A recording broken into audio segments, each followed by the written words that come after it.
Hello and welcome back to HardReset.Info. In this video, I'll be showing you how to turn off lock screen wallpaper change on Samsung S25 Plus.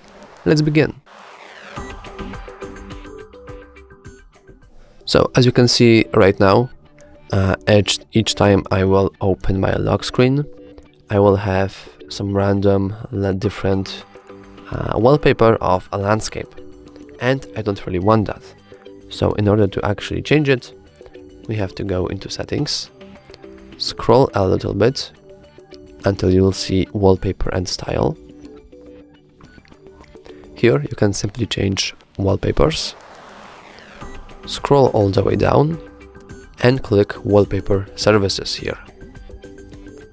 And as you can see, we simply switch from dynamic lock screen to none.